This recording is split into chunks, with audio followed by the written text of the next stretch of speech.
Nós, lembrando que nós estamos estudando o capítulo 9 do livro Encontro com a Paz e a Saúde.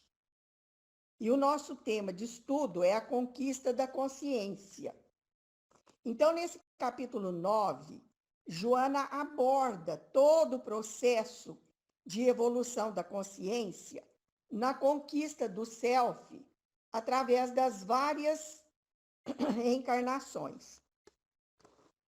Primeiramente, ela fala das nossas heranças inconscientes. Então, ela diz que essas heranças estão arquivadas no nosso inconsciente, mas que elas chegam à tona na nossa consciência em forma de automatismos. E que nessas faixas iniciais, nós transitamos por longo tempo fixados apenas nas sensações, mais ligados ao chamado cérebro reptiliano e nas leis de reprodução, conservação e destruição. Veja bem, por longas faixas, nós nos demoramos aí. Ela nos diz ainda que esse processo de busca da consciência é lento, é profundo, mas que nesse inconsciente profundo está também todo o potencial que nós necessitamos para adquirirmos a autoconsciência, ou seja, a consciência de nós mesmos. E que esses arquivos que cada indivíduo traz em si é que vão responder pela nossa conduta relacionada às nossas emoções e aos nossos comportamentos morais.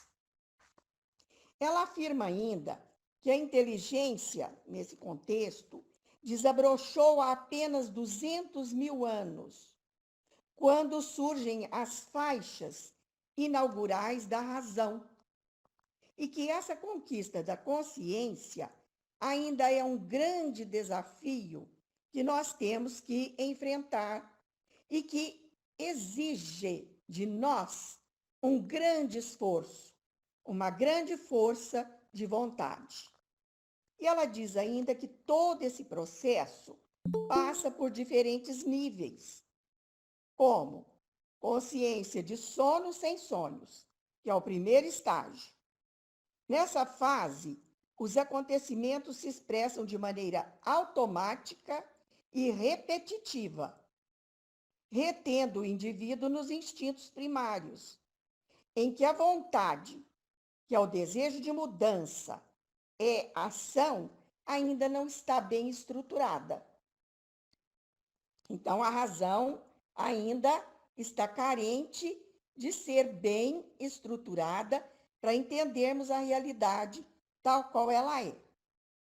Mas, com o decorrer das reencarnações, o instinto deixa de ser dominante e o indivíduo começa a experimentar o trabalho da vontade, já começa a agir, impulsionado pela vontade.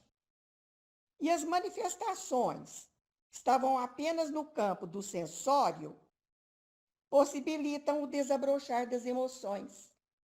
Então, das sensações às emoções, trazendo à tona aqueles conteúdos melhores do self, que é o herdeiro do arquétipo primordial, que é Deus. Ela está dizendo que nós somos herdeiros de Deus. E que assim vamos caminhando entre a fera e os deuses, entre o instinto e os sentimentos mais nobres que se consubstanciam no amor, que é a quintessência do sentimento, conforme está lá no Evangelho, né? E assim, então, nesse processo, tem início o despertar da consciência. E esse despertar possibilita em nós um novo estágio, que é o de sono com sonho. Então, nós já temos ideais, nós já pensamos e agimos com mais lucidez. E aquelas impressões do passado vão deixando de ser dominantes e o vir a ser, que é a nossa transformação, passa a ser a nossa meta. Então, nós temos essa sede de evoluir, de conquistar estágios mais avançados de consciência. E que é nesse despertar da autoconsciência que o indivíduo retira as experiências do seu passado, criando novos desafios para esse despertar. Então, nós nos valemos das experiências do passado, sejam elas boas ou ruins, para construir no presente coisas melhores e vislumbrando um futuro, um porvir realizador, de autorrealização. Então, ela diz ainda que, como nós temos uma genética divina, nós descobrimos Deus em nosso mundo interior e aí está a nossa razão de existir. Nós existimos porque Deus existe e Ele habita em nós ao mesmo tempo. Está fora de nós, transcendente, está imanente em nós. E assim, nós vamos chegando ao ponto de mutação, ou seja, aquele ponto em que nós nos identificamos com a fase de consciência mais elevada, que é a meta que nós temos que alcançar, que nós temos que atingir. Então, os instintos já começam a ser melhor controlados pela razão e os impulsos vão ser controlados aos poucos. Então, nós já temos a razão para controlar os instintos. Assim, a consciência, que é o self, passa a ter um comportamento mais equilibrado, mais harmonioso com o corpo físico, de modo geral.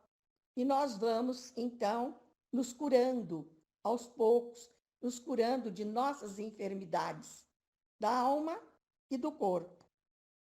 E é nesse momento, então, de consciência, de tomada de consciência de sono, com sonho lúcido, que a função sexual vai assumir um papel importante, seja para o processo de procriação, ou seja, para a lei de reprodução, ou mesmo para o prazer, sem que tenhamos o desejo desgovernado, né, das paixões, das emoções, e considerando o sentimento, principalmente o amor que une as criaturas.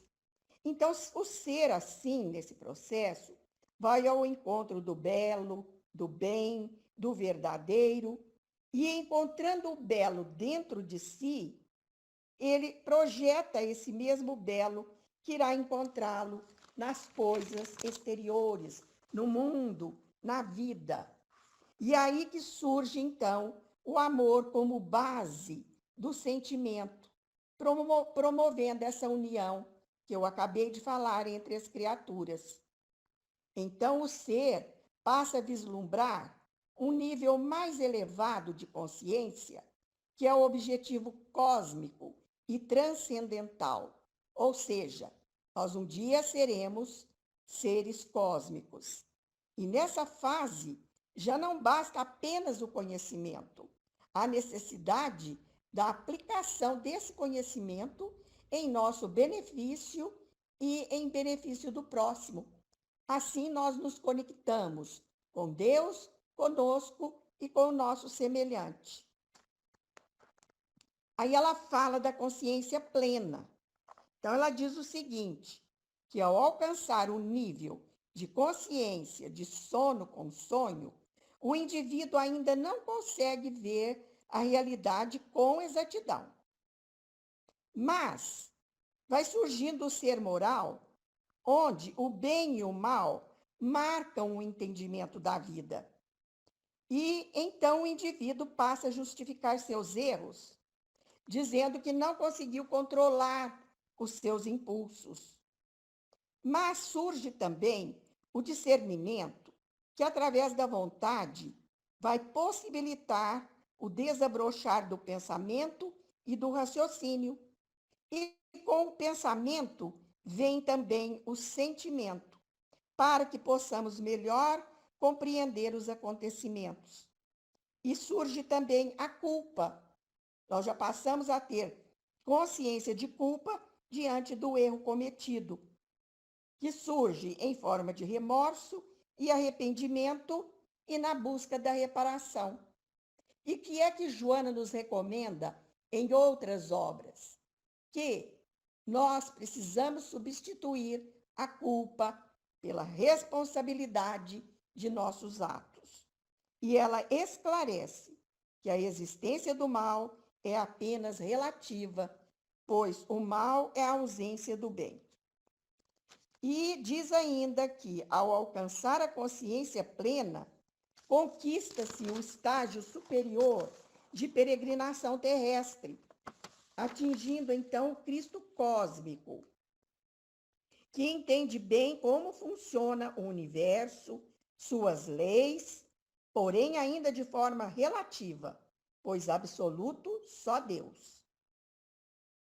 E ela fala que, ao adquirir toda essa sabedoria, a consciência libera o amor, que domina todas as emoções, fazendo a ponte entre o ego e o self, na gloriosa identificação com Deus.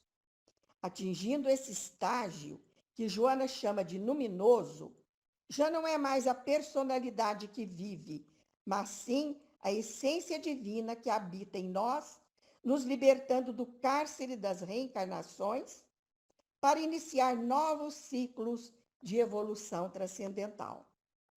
Então, ela diz que essa passagem de um nível de consciência para outro possibilita a sublimação do ser. É aí, então, que ocorre o processo de sublimação, que passa a ter uma visão coletiva. Então, nós passamos a ter uma visão do coletivo. Nós olhamos do alto, e não de forma rastejante, como o verme, ela diz, que só enxerga o que está à sua frente. E assim chegamos ao capítulo 10.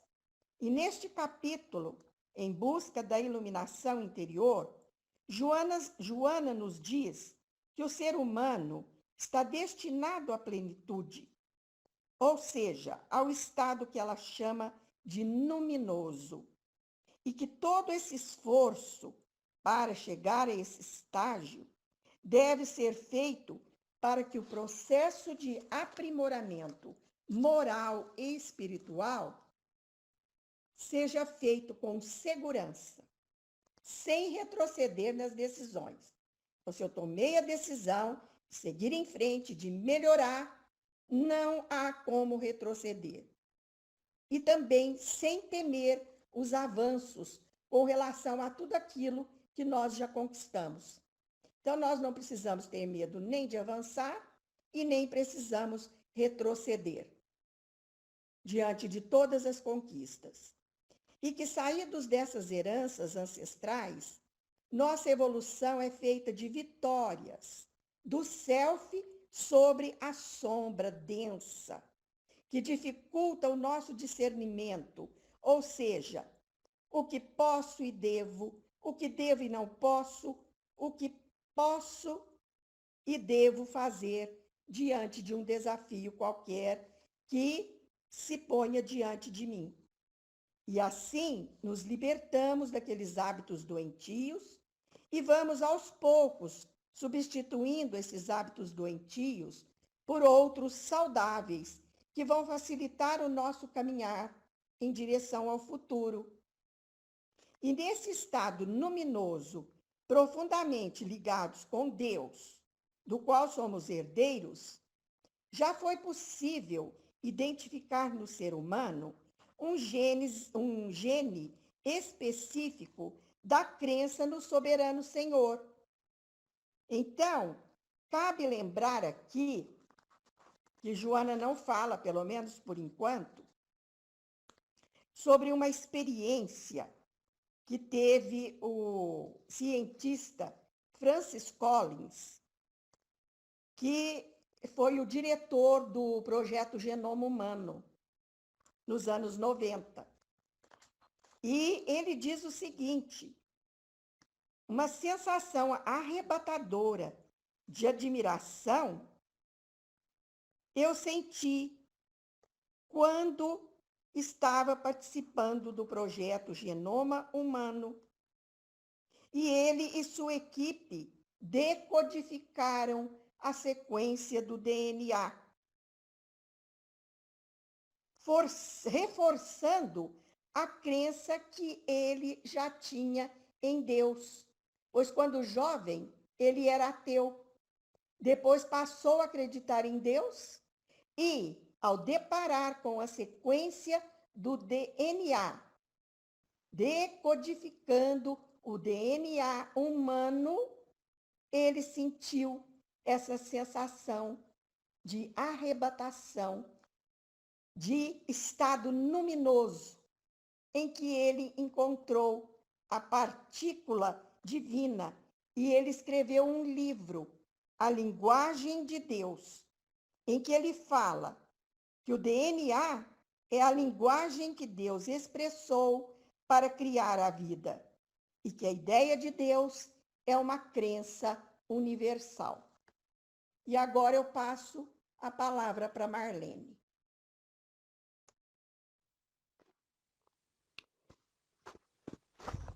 Muito bom, né? Bom demais. A Vicência chegou, a Tati. Boa tarde, meninas. Então, nós paramos aqui no último parágrafo da 191, quer dizer, vamos iniciar aí, né? Para quem está com o livro impresso. Marleninha, Oi, amor. posso fazer uma pergunta dentro do que a Ana acabou de ler? A gente Ana Luísa, pode. Então, mas ela vai ficar muito brava comigo. Daqui uns dias ela vai me expulsar no grupo. É o seguinte, segunda-feira nós estudamos na Gênese, a Marleninha lembra, ela estava lá. E nós estávamos estudando o bem e o mal, a parte do instinto. E Kardec deixa claro, ele coloca que o instinto não é necessariamente ruim, mas que a gente abandona o instinto à medida que a inteligência predomina. Só que eu achei, no dia não comentei, porque eu fiquei pensando no estudo de hoje, falei assim, quinta-feira eu vou perguntar. Kardec deixou a questão em aberto do instinto. Ele fala assim, ó, a questão certamente será resolvida um dia quando forem reunidos os elementos de observação que ainda faltam. Interessante, não é? Então, tudo que nós estudamos aqui esses dias vem mostrando que essas palavras de Kardec estão, de certa forma, tomando forma, né? Porque está respondendo uma questão do instinto que ele deixou em aberto, certo? E outra coisa, eu posso dizer isso, né? Que tudo que nós aprendemos veio esclarecer. E o livro também, Cérebro Triuno, quando explica, né, os 3 andares né, ele também fala que a gente vai lá no cérebro reptiliano, volta nesse que nós vivemos e vamos um pouco no frontal, que é o que estamos desenvolvendo. Então, Ana, baseado nisso, entre o que a gente sabe e o que Kardec falou, é isso mesmo? Essas informações estão acrescentando, né, ao instinto que Kardec fez várias colocações, mas foi claro em dizer que ele seria ainda mais, a resposta seria dada quando houvesse mais dados, tá certo? Eu entendi direito? Percebe? Certo, está certo, mesmo porque Kardec completa, porque nós não podemos estudar a obra de Kardec estanque. Uhum, A isso. Gênese, nós temos que pegar a Gênese, temos que pegar o Livro dos Espíritos, a Revista Espírita, o Livro dos Médiuns, porque aí ele se fecha, se completa, Uhum, certo? Que são as chamadas obras complementares, porque as Isso. outras são paralelas. paralela, isso. Mas, depois, o que é o instinto? O instinto é o inconsciente. Vem Freud e revela para nós esse mundo do inconsciente que Kardec já havia revelado, certo? Lá atrás, porque Freud tinha 1 aninho quando o Livro dos Espíritos foi lançado. Isso. Freud nasceu em 56, em 57 é lançado o Livro dos Espíritos. Então, nada aqui, nem Joana, certo? Nem a ciência está contraditando Kardec. Não, Está eu não estou tudo dizendo. caminhando em perfeita harmonia, certo?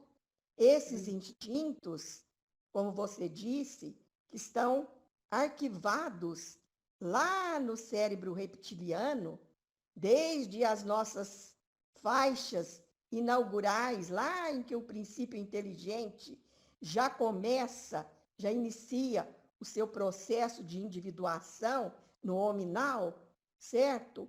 Nada disso se contradiz. Nada. Está tudo caminhando par e passo. Então, Kardec também falou que, se a ciência contradizer alguma coisa, Kardec fica com a ciência. Até agora, nada disso foi contradito. Está tudo caminhando para tudo isso que Joana de Ângeles diz, em harmonia com Kardec. Certo? Então, não vou te expulsar do grupo jamais. Não, tá, mas amiga? eu não estou contradizendo Kardec. Não, eu sei que você não está contradizendo. Estou apenas dando a resposta que você pediu. Isso, Certo? Esse porque na instinto é o nosso verdade, inconsciente.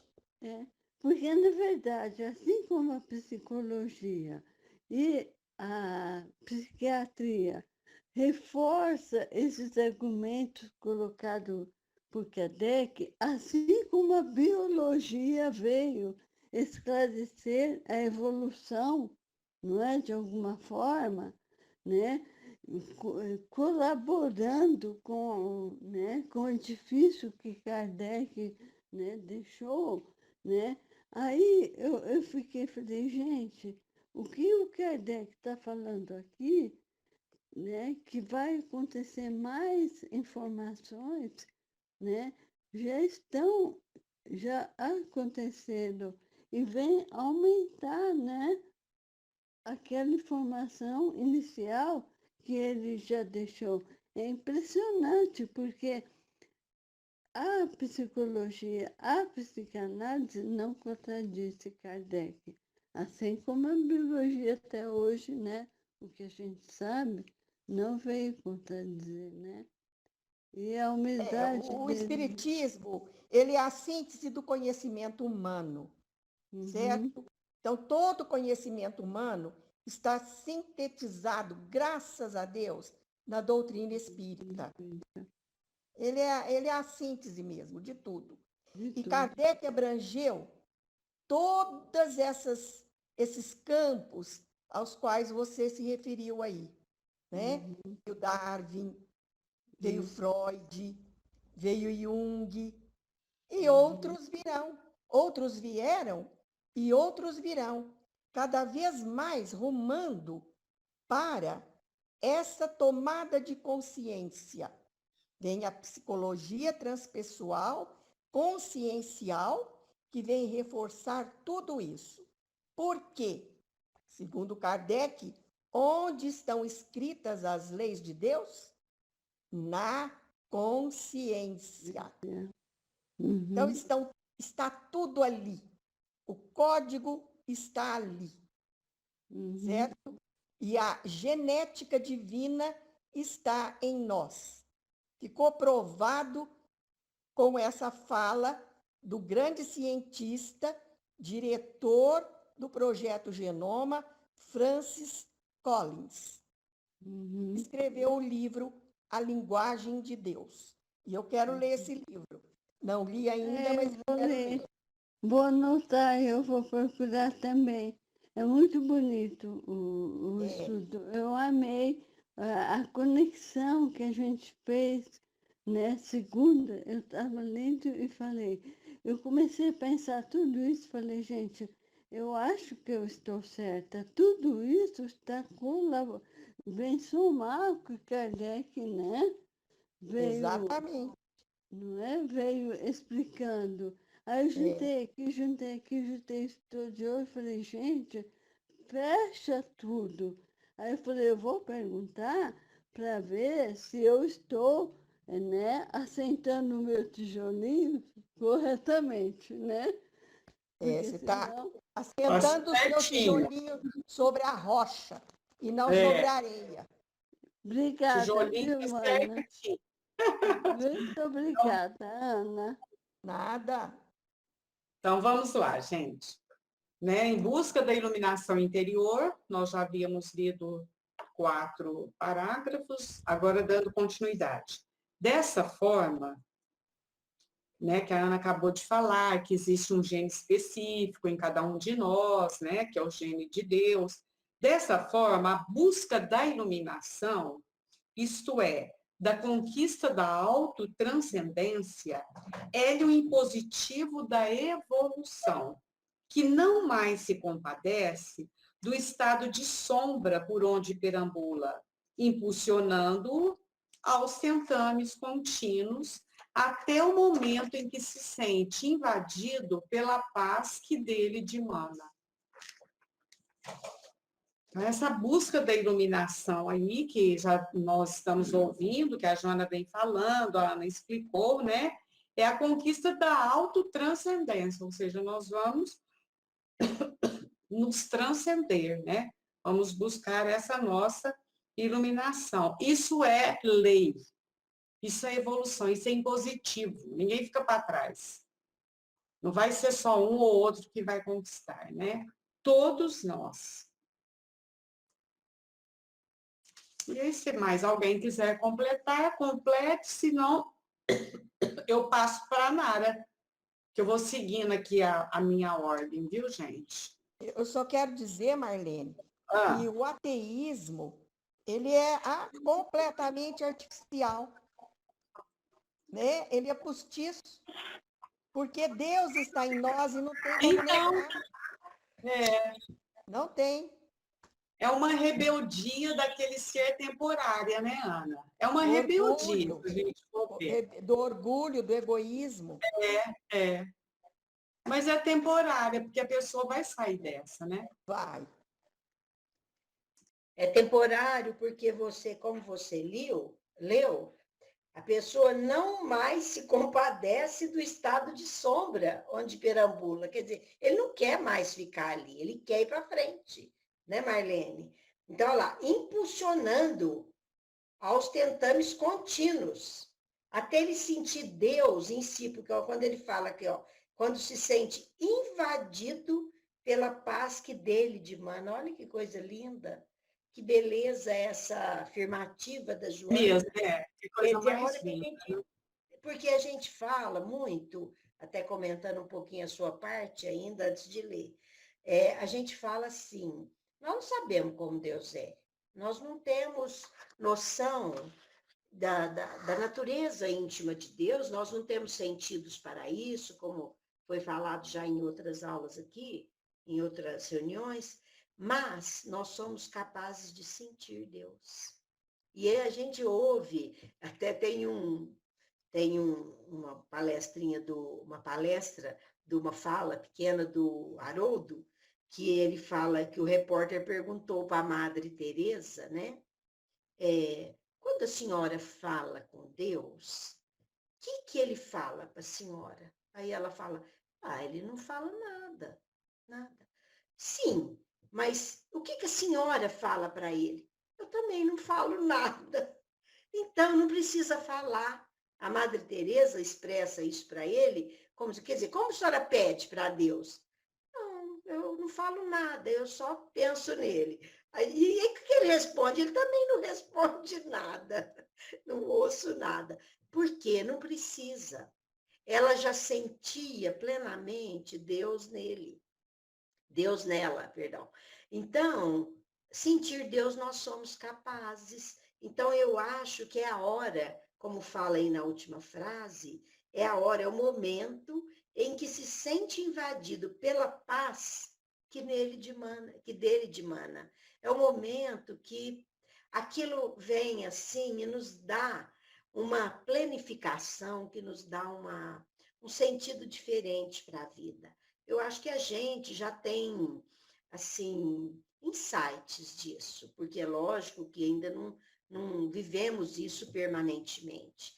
Mas nos momentos, assim, né, da oração, das reflexões que fazemos, a gente tem esse sentimento, né, Marlene, desse Deus já, assim, despertando, esse Deus que somos, despertando dentro de nós, né?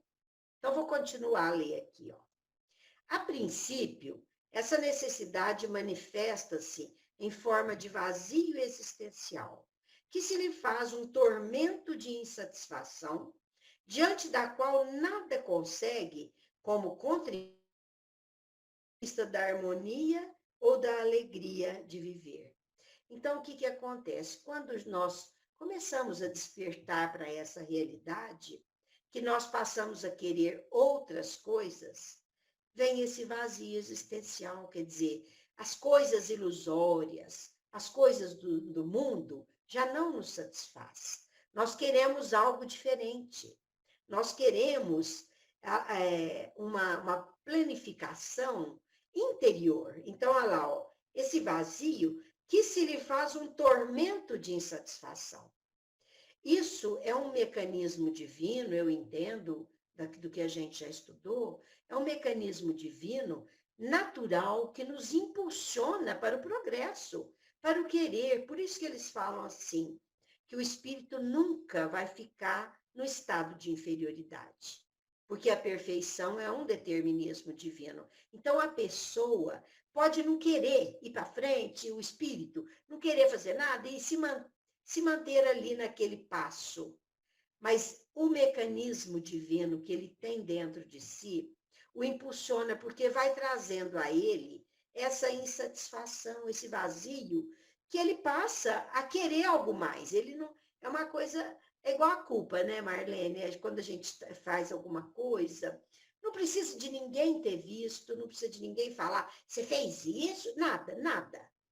Quando aquele sentimento bate lá dentro, a gente quer se livrar daquilo, a gente quer assumir ou consertar ou reparar ou sei lá, porque aquilo nos incomoda. Olha a sabedoria divina diante da evolução, diante da relação nossa com Deus, diante da relação nossa conosco mesmo, nessa descoberta de que somos deuses e precisamos, vamos dizer assim, expressar tudo isso em algum momento da nossa caminhada evolutiva. Então, olha lá, diante da qual, dessa insatisfação, nada consegue como contribuição para a conquista da harmonia ou da alegria de viver. A gente não quer nada, a gente quer esse caminho.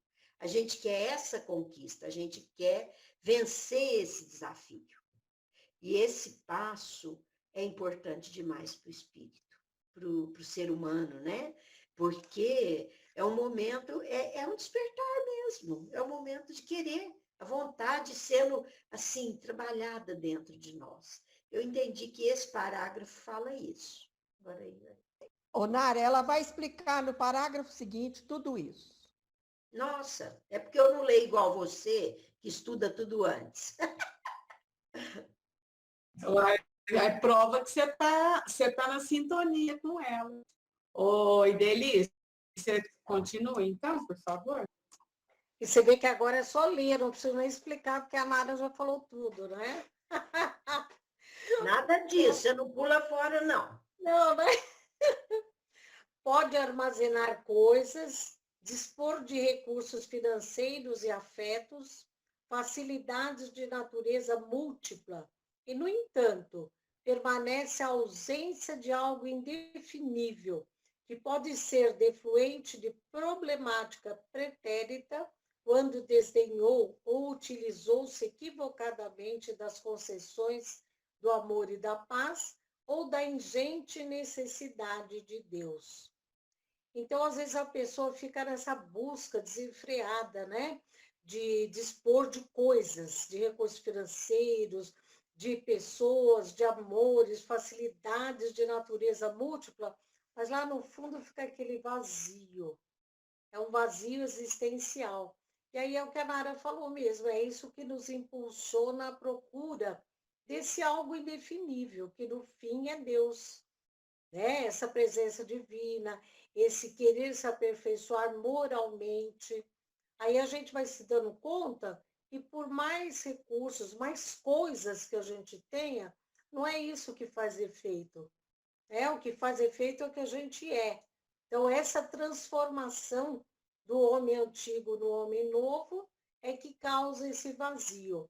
E é a conquista de novas atitudes, transformações morais da consciência é que vão preencher esse vazio, né?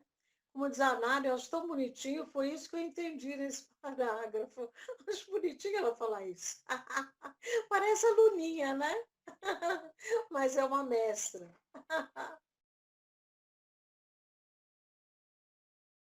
É isso aí, né, prima? Agora é a Lucélia. Você está com a obra aí, né, Lucélia, o PDF? É curtinho. Vocês têm paciência com a minha voz perdida, né? A gente Vamos lá. vai fazer um brincadeira, claro. Não sabendo como realizar essa busca interior, foge do mundo e malbarata as bênçãos de que é possuidor, na inutilidade do insulamento, distante da solidariedade e da convivência com todas as criaturas, que fazem parte de sua imensa família universal, que lhe é necessária para o crescimento espiritual.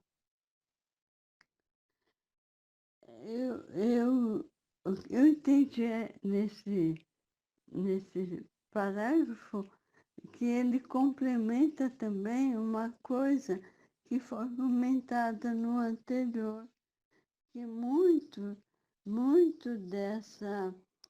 desse vazio interior tem a ver, eu posso estar errada, hein, gente, foi o que eu entendi. Tem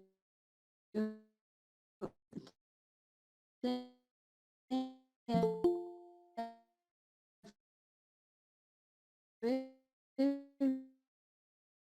minha Porque a vida. internet deu uma caída.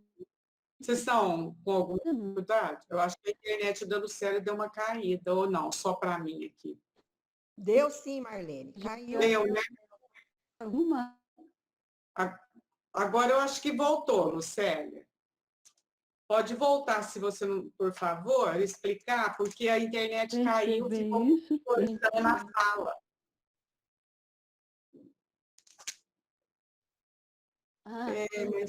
tem um pedacinho do parágrafo anterior que fala que muito desse vazio interno que a gente sente pode ser resultado de uma encarnação passada, não é? Então, ele está ali.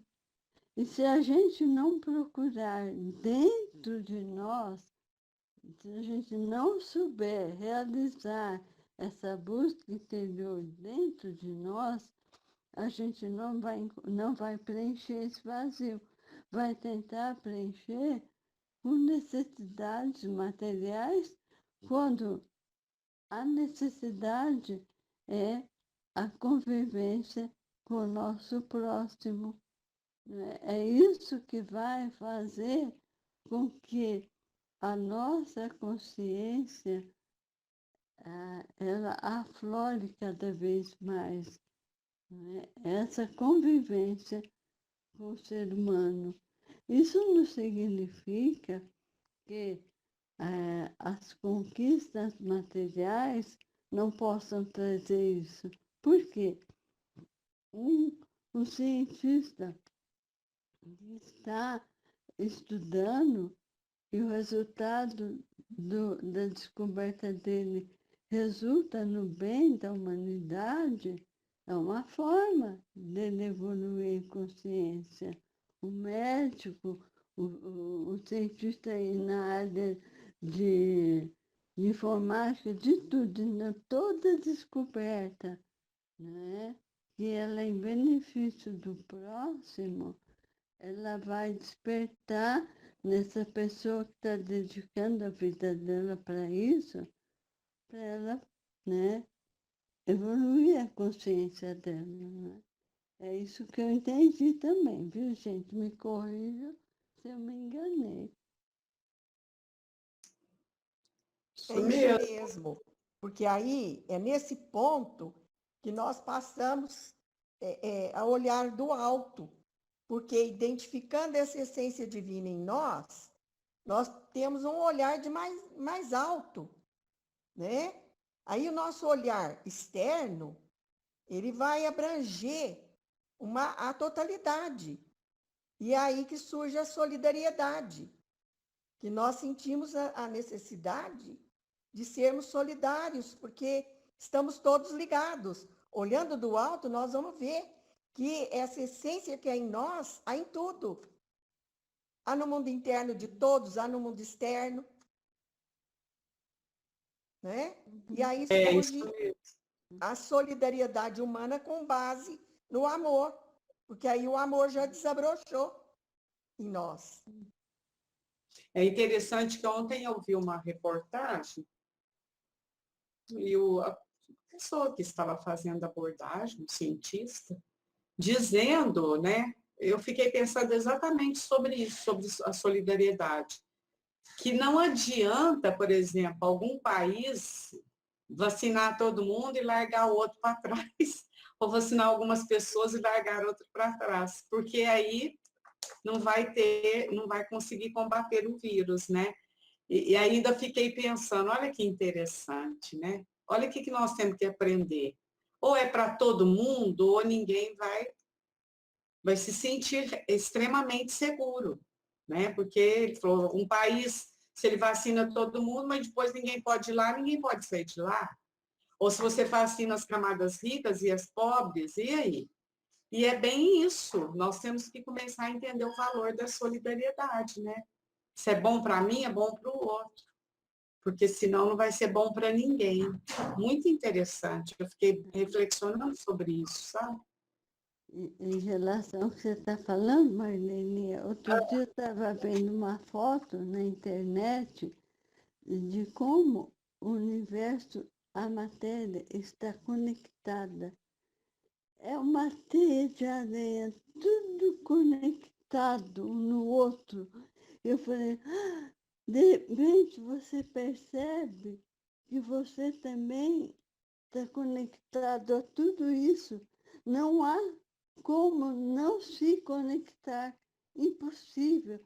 Aí eu falei, gente, nos conectamos um ao outro, com os animais, com tudo. É uma rede.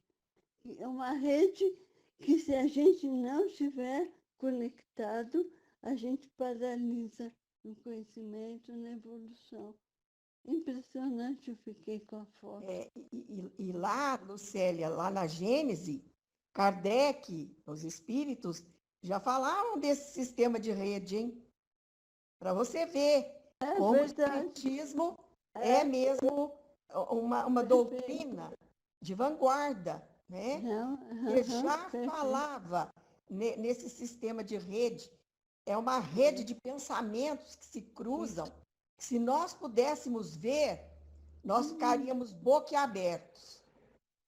A rede de pensamentos que se cruzam no espaço. É muito lindo, A gente né? teria vergonha de pensar mal, né, Ana? Verdade, Verdade, verdade. E é só pensar no bem, né, Lucélia? verdade. Aí, Bom, seguindo aqui, a Sônia não tem o livro, a Nilza. Nilza, é a tua vez.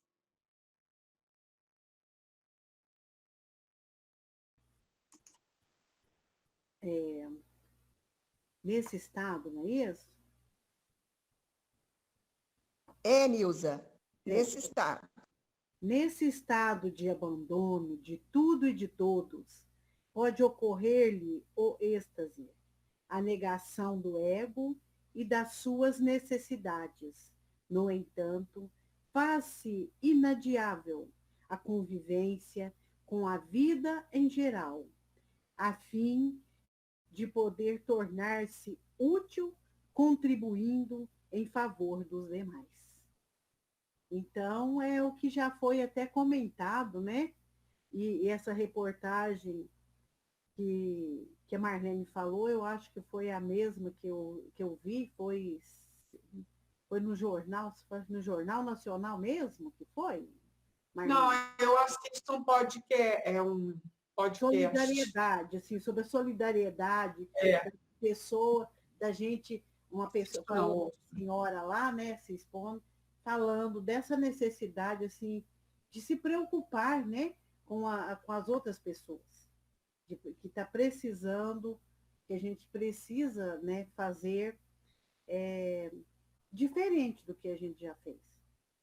Então, aqui está, eu creio que está citando, assim, casou essas... o ser humano, né, já está despertando para o lado de valores da vida, aquilo que realmente a gente precisa fazer, né?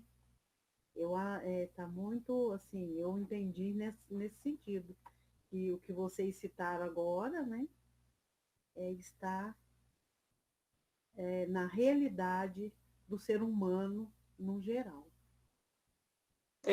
Por mais que você cresça, que você evolua, você tem que conviver com todos, né? E aí ocorreu agora a lembrança do Dr. Bezerra de Menezes. Falando dele, mas lembrando de vários espíritos que alcançaram o estágio mais evoluído. Eles não vão, como diz, tocar harpa. Eles querem estar junto com os outros, eles querem estar ajudando, né? Porque entendem também essa necessidade de contribuir com os demais, né? Muito interessante. Muito bom, Nilce. Ô, Tati, você está com o livro aí, ou com o PDF? A Tati está meio dodóizinha esses dias. Eu estou com o livro. Posso ler? Então, opa! Então, vamos lá. Em diversas ocasiões, mal orientado, buscou a autoiluminação, utilizando-se de diversas técnicas de flagícios ou de sacrifícios em relação ao corpo, como se fosse ele o obstáculo, Satã, a realização que busca afanosamente. Nossa, eu estou com um pouco de dificuldade aí, peço ajuda. Hoje, ajudem aí, gente, que a Tati tá dodói, né, Tati? Tô melhorando. Eu entendi. Melhorou. Melhorei. Quando ela falou lá em cima que ele tem um vazio, né? Então, ele pode armazenar coisas, pode buscar coisas materiais, etc., para sua satisfação, mas às vezes ele não sabe, olha lá, não sabendo realizar essa busca, ele foge do mundo que aquela menina leu, né? Foge dessa solidariedade e tal. Aí, nesse estado de abandono, de negação do ego, ele precisa buscar o convívio, a vida em geral, que é o que você comentou, né, Marlene? Que os espíritos nos falam. Nós não podemos eliminar o semelhante da nossa vida. O semelhante faz parte da nossa evolução. Aí ele fala, ela no da Tati, ela fala, em diversas ocasiões, ele não consegue essa conquista de alcançar essa plenitude no convívio, no auxílio ao próximo e tal, e aí ele entra nesse flagílio ou sacrifício, e que é uma crença até antiga, que as pessoas achavam, hoje, Kardec já esclareceu muito isso, nós achávamos que aquelas mortificações, aquelas coisas, sacrifícios pessoais, que iam nos levar a estar, pelo sofrimento, estar ligado com Deus. Kardec já derrubou tudo isso. Ele fala que o sacrifício pelo próximo, esse é que vale. Os outros não têm valor nenhum. O que adianta eu dar chicotada nas minhas costas até sangrar para aquela dor me ligar a Deus? Não, vai lá curar a dor do outro, das costas do outro, de um sofrimento tal, que tem muito mais valor, né? E aí nós tiramos essa crença que vinha, né? Tanto que Kardec pergunta isso lá no Livro dos Espíritos, as pessoas, vou subir ajoelhado os 1000 degraus daquela igreja, chego lá com o joelho sangrando para oferecer a Deus a minha penitência, não adianta nada, viu? Não adianta nada, vai machucar a toa, vai ter que tratar. Por quê? O sacrifício pessoal é válido quando você beneficia o próximo. Quando você, aquilo que você faz, realmente sacrificou uma coisa sua em favor do outro, esse é sacrifício. Esse é o verdadeiro, né? Então ele fala, ele está na busca, afanosa, lá, ó. Em diversas ocasiões, mal orientado, busca a autoiluminação, utilizando-se de técnicas de flagício, de sacrifício, como se ele, o corpo, fosse obstáculo. Imagina, né? Então, ele está fazendo essa busca para atingir a compreensão da verdade plena, dessa compreensão, né? Eu acho que é isso. Ela fala o seguinte aí, que o corpo não é esse demônio, esse Satã, que precisa ser flagiciado, né? Como eles fazem. Ah, na Semana Santa eu não vou comer carne, vou fazer esse sacrifício. Gente, que adianta isso, né? Pagar promessa. Vou pagar promessa, vou lá na Aparecida do Norte de joelho, ajoelhado, arrastando. Gente, nada disso, né, tem valor. Por quê? O corpo é uma ferramenta para trabalhar o espírito, né? O espírito vai agir através do corpo e fazer o seu burilamento. Então, não precisa nada desses sacrifícios aí, porque o corpo não é o nosso demônio. O nosso demônio são as nossas sombras, que nós temos que confrontar com elas para fazermos o nosso processo de transformação. E Kardec fala que o sacrifício mais agradável a Deus é o perdão das ofensas. Então, não adianta flagiciar o corpo e não perdoar o outro que cometeu um pequeno deslize, né, em relação a nós. O corpo nos ajuda, né? Ajuda o espírito a trabalhar, a melhorar, e não é para ser castigado. Mas, gente, nós temos que ouvir a voz da Vicença, ela vai ler o último parágrafo de hoje. E também cumprimentar a Lara, né? Tudo bem, Lara? Você lê, Vicença, o último de hoje nosso, né? Que é em diversas ocasiões. Abre o microfone, Vicença. Não, Marlene, é exercícios exaustivos. Ah, é verdade, exercícios exaustivos. Boa tarde, pessoal. Oi, Larinha, tá boa, Beth? Eu estou vivendo um dia de cada vez, dona Marlene. Ah, mas todos nós estamos assim, viu, Lara? É um dia de cada vez. Verdade. Amanhã já não sabe como vai ser. Exercícios Eu sei que atraso não tem desculpa, mas eu coloquei o alarme para trocar às 5 para as 3 e acabei me envolvendo com outras coisas aqui e entrei atrasada. Peço perdão Não a tem todos. problema, Lara. Então tá bom. Tem entrada franca. São Viu, bem? Você propostas. pode entrar a hora que quiser, tá bom? Tá bom, dona Pode Marlene, ler, obrigada. licença. Exercícios exaustivos são propostos em favor da autorrealização, facultando mergulho em estados alterados de consciência, dos quais retorna com mais vazio, anelando fugir para encontrar-se. Do que foi falado aí, né, essa exaustão de exercício, sem necessidade, não vai levar a nada, como a Nara disse. E o que vai acontecer? A pessoa vai ficar no mesmo vazio, né? E ela vai fugir para encontrar realmente aquilo que ela necessita, para ela mudar a consciência dela, para ela buscar aquilo que realmente ela necessita, que é o encontro com Deus, né? Acho que é isso.